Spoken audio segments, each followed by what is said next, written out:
উমর পাড়ে আর টিকিট কাটি কানি কানি হাট বসে শুক্রবারে দাদা বৌদি ধরে মারে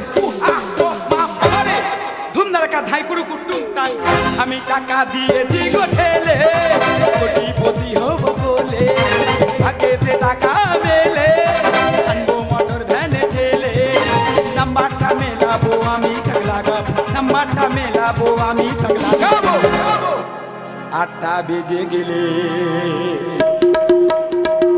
ধুমধারাকা ধাই কুড়ু আমি টাকা দিয়েছি গো ঠেলে কোটিপতি হব বলে ভাগ্যেতে টাকা মেলে আনবো মোটর ভ্যানে ঠেলে নাম্বারটা মেলাবো আমি টাকলা গাবো নাম্বারটা মেলাবো আমি টাকলা গাবো 8টা বেজে গেলে ধুমধারাকা ধাই কুড়ু আমাকে দেখে কি মনে হচ্ছে আমি টিকিট দোকানদার? No no no no no, আমি তো টিকিট কাটালো। আই এম গুলে, উঠতে পারি না বিছানায় শুলে। দাদা বৌদি দিন রাত ধরে মারে এই টিকিট কাটি বলে। প্রতিটা মানুষের মনে স্বপ্ন আছে, আমারও স্বপ্ন আছে। আমি এই টিকিট কেটেছি কোটিপতি হব, আর এই টাকা দিয়ে আমি শ্মশান তৈরি করবো। লোক কথাই বলে সুখ স্বপ্নে শান্তি শ্মশানে, তাই শ্মশান তৈরি করে আমি দেখিয়ে দেব। হে মা কালী, তুই এই কাল বেচার মুখ দেখা পাচ্ছি না, হয় কোটি দে আর নয় হাতে বাটি দে। আইগুলে তোদের মত ছেলে বাটি হাতে করে ঘুরবে না, তো কি ঘটি হাতে করে নিয়ে ঘুরবে? এই আমার বৌদি কাল লাগেনি, ওর সঙ্গে কথা বলে আমি আসা। কোথায় আছে এদিকে আয়। তুই কি জানিস তোকে আমি সারা পাড়া মই তন্ন তন্ন করে খুঁজে বেড়াচ্ছি, আর তুই এখানে ঘুরছিস? এ কি তুই আবার লটারি টিকিট কেটেছিস? টাকা কোথায় পেয়েছিস? দিয়েছি। আরে কি দিয়েছিস বলবি তো? আরে দিয়েছি। আরে কি দিয়েছিস বলবি তো? আমাদের রান্নাঘর বন্ধক দিয়েছি। ও ভগবান, আমার সব শেষ করে দিল। যে রান্না করে আমি রান্না করি রসজাল দিই, আর তুই সেই রান্নাঘর বন্ধক দিয়েছিস। রান্নাঘরে সাপ ঢোকা বলে ওই জন্য তো রান্নাঘর বন্ধক দিয়েছি। এই কি সাপ ডাকরে, কি সাপ ডাকরে? কেন দুপে কান লাগেনি? এই গুলে তুই কাল লাগিনি কার বলেছিস? নিশ্চয়ই আমার বলেছিস।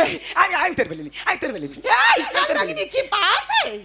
না না আমি তোর বলিনি, তোর বলিনি। বেশি না কথা বলে গুড়ের হাঁড়িটা নিয়ে তুই বাজারে চলে যা। দেখ বৌদি, আমি বাজারে যেতে পারবো না। কেন যেতে পারবি না? দুই লোকে জ্বালা, আমি তো পাড়ায় বেরোতে পারছি না। কেন?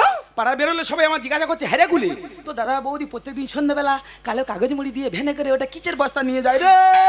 তা তুই কি বললি, কি বললি? আমি বলি চালের বস্তা। বলে হ্যাঁ তোরা চাল কিনে খাস, আমরা জানি না তোরা গুড়ে চিনি মেশাস। তারপর তারপর তারপর তবু তো চা পাতা মারার কথা বলিনি। বেদা দশখান করি না, আমার সোনা ভাই বলেছি সামনে পৌষ মারব নেলা, আজকে গুড়ের হাঁড়িটা নিয়ে তুই বাজারে চলে যা। দেখ বৌদি, বাজারে গেলে আমার যদি কোনো বিপদ হয় তা কে বাঁচাবে? কেন আমি বাঁচাবো? এক কথা এক কাম কামিনী আমার নাম। বাবা গো কি নাম? কামিনী। ওইটা শর্ট করে কান লাগিনি করে দিলে ভালো হতো না? এই কি ফুসে ফুসে গুদি না কিছু বলিনি, কিছু দেখ, বলিনি। বেশি না দেরি করে তুই গুড়ের হাঁড়িটা নিয়ে চলে যা। হ্যাঁ। আমার আবার লেট করলে হবে না। ওদিকে তোর দাদা ঝাড়া রস ফেলে নিয়ে আসতেছে, হ্যাঁ। সেই রস চিনি আর চা পাতা দিয়ে ভালো করে কালার করে গুড় তৈরি করি। তুই এই গুড়টা বেচে এসে ওই গুড়ের হাঁড়িটা তুই নিয়ে যাবি। এই আমার বৌদি কাল লাগিনি, দিন রাত আমার পিছনে লেগে আছে। বৌদি রে, যত আমার পিছনে লেগে থাকিস না কেন, আমার স্বপ্ন আমি সফল